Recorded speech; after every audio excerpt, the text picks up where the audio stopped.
He had a tough challenge today, Jeremy, because I think after being a leader for only 2 weeks, he did need to talk to the conference hall and to our members.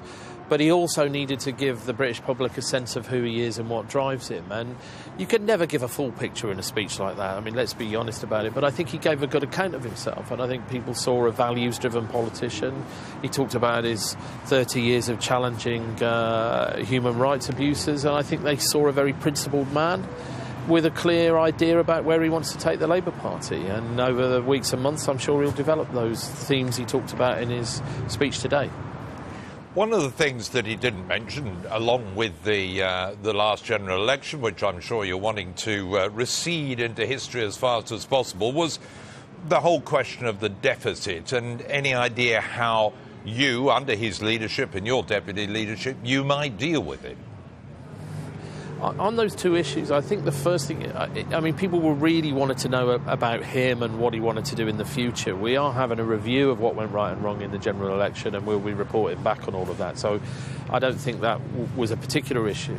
And then on the deficit, of course, the speech on that was yesterday with John McDonnell, our new Shadow Chancellor. They work as a team, and John McDonnell is very clear. He said we are not deficit deniers. We want to get down the deficit, but we might try and get it down in different ways. And over the next period when we debate our policy in the build-up to 2020, you'll be seeing more on that.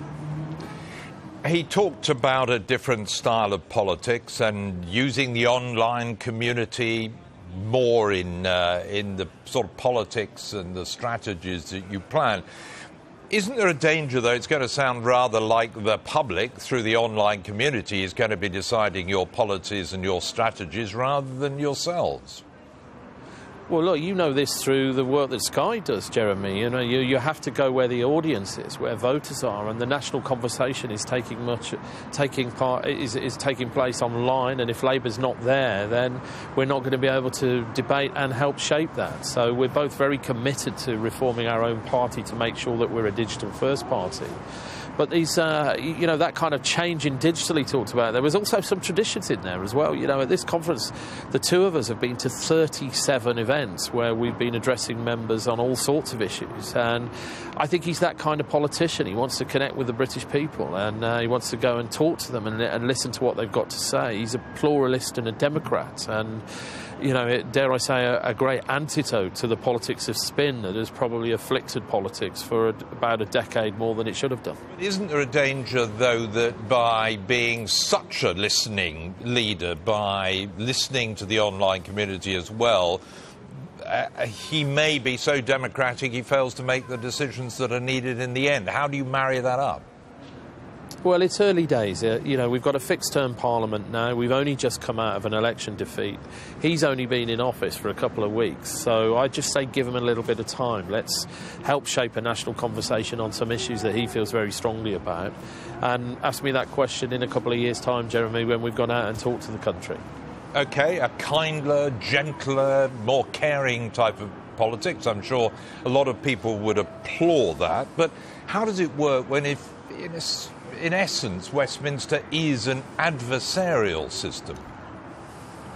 Well, I think it's about respecting the views that people hold, not sort of not dismissing what they stand for. And it was really interesting to me that the first standing ovation he got was when he condemned the sort of online trolling that some of our colleagues had sort of suffered during the leadership battle. I mean, trolling online, I mean, I know a lot of your own colleagues on Sky suffered that as well. And I think that put him in touch with where British people are. People are very worried about that kind of intimidatory approach, and he was set in a very clear stall that he expects Labour Party members to treat each other with respect.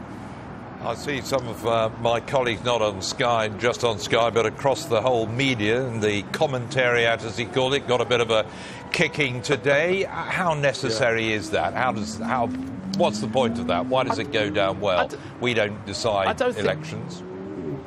I don't think he was blaming you, Jeremy, so there's no need for you to worry. But well, I am in the spirit of a kinder and more caring politics, I'm asking.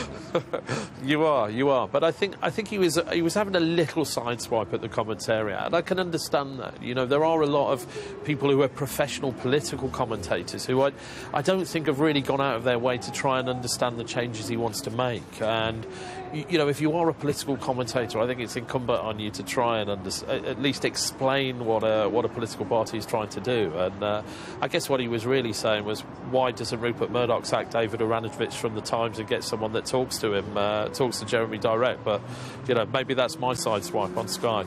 There we are. You're talking to Jeremy direct right now. But one last thought though here about the wish list that was laid out today. It was a pretty big wish list. There's a lot of things he says that you and he and the rest of your shadow cabinet want to do. No suggestion of how you're going to pay for it, and that's been one of the downfalls of the Labour Party in the last few years. People are sceptical about you're doing your sums right, you're getting the economy right.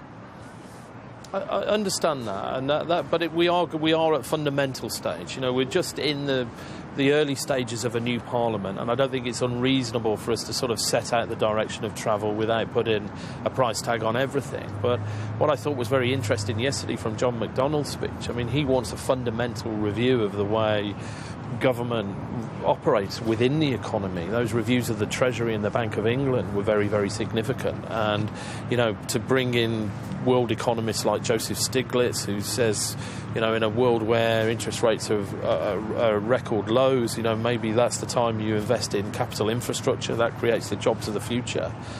It's not unreasonable to set the sort of tone of the debate without being specific in the early part of a parliament, I think. Well, I'm very interested. That was our first experiment in kinder, gentler, caring political interviews. I think we did all right. We'll see see what people make of it. Tom Watson, thank you for taking the time. Maybe I look forward to more, Jeremy. Thank you.